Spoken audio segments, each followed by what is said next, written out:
It's this idea of anti-art. He's very, very anti the whole idea of art being this highbrow pursuit, because the people who thought that it was a highbrow pursuit were the people who were ultimately responsible for things like World War One, and he saw that was absolutely shocking. So here's Marcel Duchamp. Here's a few of the things that he entered into exhibitions. One was a bicycle on the top of a stool, and he basically, by just saying, "Well, there it is. That's art, folks," he really frustrated the bourgeois idea of taste and culture. These were called ready-mades. Again, there we see our urinal again. And he had all these ideas about what art was, and he was kind of very anti all of that. Okay, that didn't last very long, because what started to happen was the bourgeois started to look at Dadaist pieces, and they started to think, actually, that might be classified as real art. So the very people who he is trying to frustrate and annoy and get under the skin of and really just point two fingers at, started to say, well, we're going to buy these pieces and we're going to exhibit them as though they were real art, and this is very tasteful. Gosh, isn't it tasteful? And that's the problem, is that something like anti-art suddenly becomes real art, and then it loses all its power. So there needed to be something else to take the place of this idea of anti-art. And what was it? Well, the Surrealists. And now we get into the important part of it. The reason why I've included this picture is because this is Paris, and the Surrealists came about in Paris in 1923, and we'll talk about that in a second. There they are, in Paris. Okay. The Dadaists, really angry. They were very, very angry at what they'd seen in World War One, and they wanted to accuse the bourgeoisie of causing all these things in World War One, and they were very anti the bourgeois.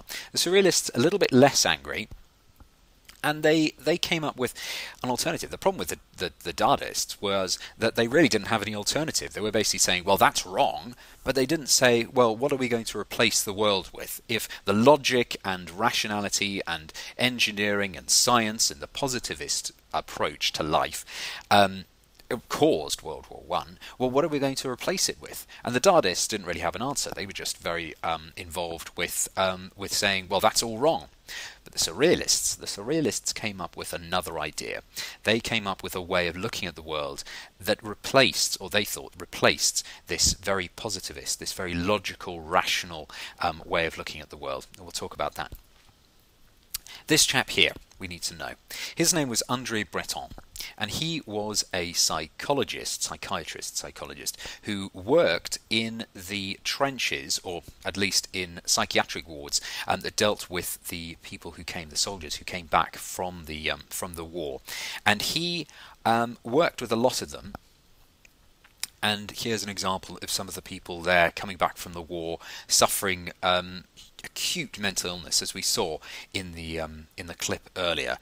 He worked with these people who had suffered shell shock from World War One, and he was also very interested in the Freudian idea of the psyche. Now, we're going to talk about Freud a little bit later on, but Freud is probably the most famous psychiatrist of all time. In fact, he came up with the whole idea of psychoanalysis. He didn't really cure anybody, but he did provide some very useful insight, which the Surrealists used later when they started to examine what it was that should kind of fill in the gap between all the logic and rationality that had been rejected.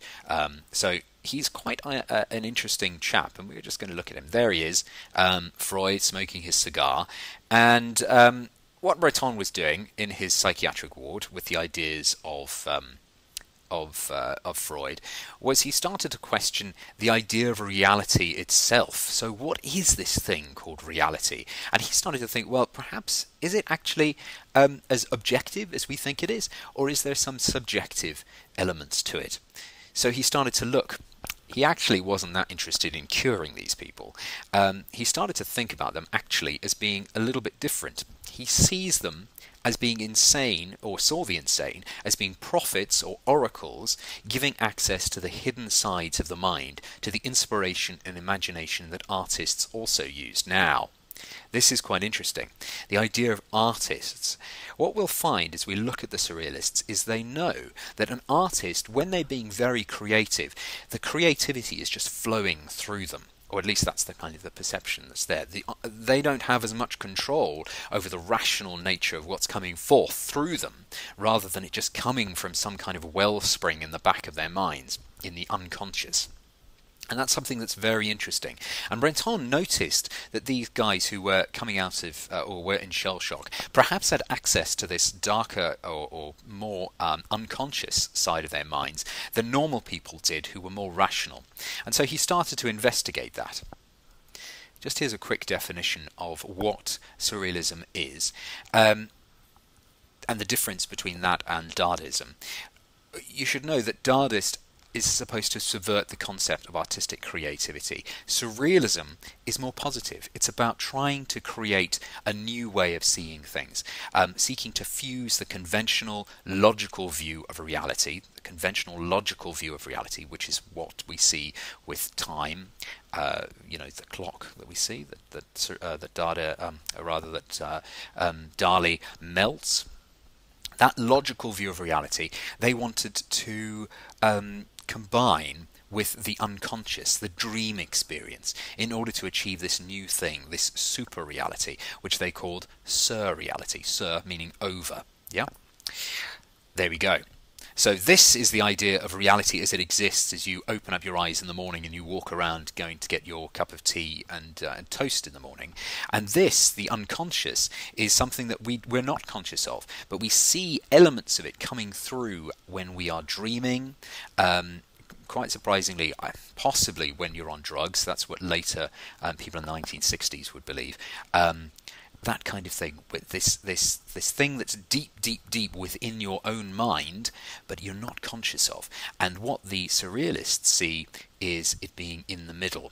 So the Surrealism is a means of reuniting the conscious and the unconscious realms of experience so completely that the world of dream and fantasy would be joined to the everyday rational world in an absolute reality. A surreality. They think they have it. So Breton thinks this is the way we need to look at the world. We go from the unconscious, and Freud, who comes up with the idea of the unconscious, and we use the part that we do have, reality, and we fuse the two together to come up with this idea of the surreal. The surreal.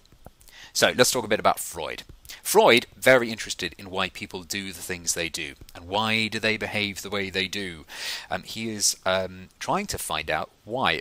Originally, what happened was he was looking at a particular woman who came to see him who had a nervous tic. And he just wanted to explain why she had this. He was a neurologist, so at first he thought it was just something to do with her nervous system. But eventually he starts to think that perhaps it's got nothing to do, there's nothing physically wrong with her, but she had this nervous tic, and he wanted to work out why she had this. And this was something that he was interested in, and throughout his whole life he developed theories as to what was actually going on inside people's minds, not just what we saw on the surface, but what was actually happening. And what he was saying was that the human mind is exceptionally complicated, and there's bits and pieces that we're aware of, and bits and pieces that we're not aware of. And he saw that each person's personality or psyche, is made up of three things. So now we're going to look at these three things. The first thing is called the id. And the id is then, it's deep down. And then we've got something called the ego. And the ego exists a little bit further up in the psyche. And we're kind of conscious of the ego. I'll explain this in a bit. And then we've got this thing called the superego. These three elements are related in different ways. Let's just go back to the id. Okay, so we look at the id. Here we go with the id. Now, if we look at the id, the best way to think about the id is to think about a baby. Look at that angry baby. Now, the id is just about, it exists right down in the deep unconscious. And the id is this. It's the source of all psychic energy. Right? So Freud, and then consequently the Surrealists, believed that the id, deep down in the unconscious, we're totally unconscious of the id, believes that that's where we get all our motivation from to do anything. It's all psychic energy comes from there. It acts according to the pleasure principle. Basically, all it wants is pleasure, and it wants to avoid pain. It wants those two things. There are no rules. There's no logic in this whatsoever. It's really instinctual. I want it now. And that's why we've got our screaming baby, okay? Because it just wants it all now. It's entirely in the unconscious, and it's not logical or rational in any way. Then we look at the ego. Now, Freud, he's dividing up the psyche, what makes people people, into these three areas. The ego is that part of your brain which works on a principle of reality. And it says, it looks around, and it's basically saying, well, there are things that are possible, and there are things that are impossible. The id is just, I want it now, I want all these things now. It's very, very driven by lust, by desire. There's no rational reason for it to do anything. It basically just wants what it wants. The ego puts a bit of a barrier up, and it says, well, hold on, id, you can't do what you want to do, because that's just not it's not in reality. You can't just fly, for instance, right? The ego is there, and it organizes our thoughts and makes sense of them in the world that's around us. So it takes a look outside, and it starts to work out, well, you're standing at the top of some stairs. You could try and jump in order to fly down the stairs, but in fact, it's not going to work for you. So you might as well walk down the stairs. It works to balance the primitive drives from the id and reality. So it kind of works to negotiate that. So basically what it's doing is it's acting like a referee between reality that exists outside and the id, which is deep down inside the psyche. And it's striving to satisfy the id's desires in a realistic and socially appropriate way. So now it's trying to basically, act as a referee for the id. Okay, taking a look at the superego. Now this is the third part of Freud's theory of the psyche. And the superego sits atop all of them. And it basically is like your parents. It's the outside influence on the baby. And it's basically saying things like, that's right, that's wrong. This is a good thing, and that is a bad thing. When you cross the road, you don't know, as a little kid, when you're walking towards the road, that there's any danger involved, right? It's your superego that says, wait, there are rules here, folk. You need to look left, you need to look right, and then you can safely cross the road. Because it knows that the road exists for cars. And it understands the rules that govern the society around you, other people. So it's looking out and you're seeing how other people work. It's acquired from your parents and from society, and it's about the sense of right and wrong. It's about guidelines. But the big thing about the superego is you only develop the superego in your own head, in your psyche, once you are aware of outside things and you're learning. The id is all about your own kind of desires that you have from birth. All you want to do when you're a baby is you want to feed, you want to suck things, and you just need to go to the toilet every so often. Those are the things that are really important to you as a baby, right? As you grow older, and Freud was saying this is part of child development, is that when you get to about the age of 5, you start to develop this idea of what's right and what's wrong. And you should watch children when they're playing in nursery, and there's a very definite sense of what's right and what's wrong. I've got a toy, shall I share my toy? That kind of thing, as opposed to just grabbing a toy from another boy or another girl. Okay, so we've got these three ideas of what makes up a personality or a psyche.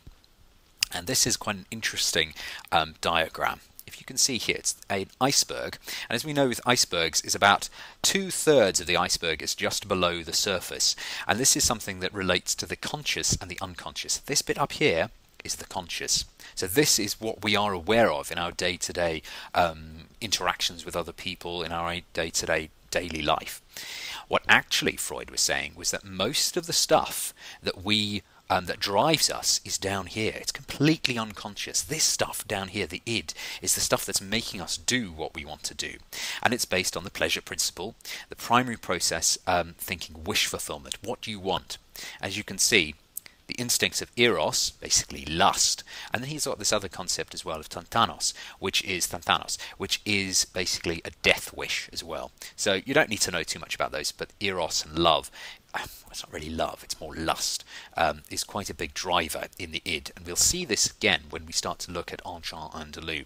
The superego, it's internalized, so quite a bit of it is still unconscious, our thinking about what's right and wrong, but we do see a little bit up here which is conscious, so we actually work out what justice is, and we can be quite conscious about that. But a lot of it under the surface, a lot of it we're not really that aware of.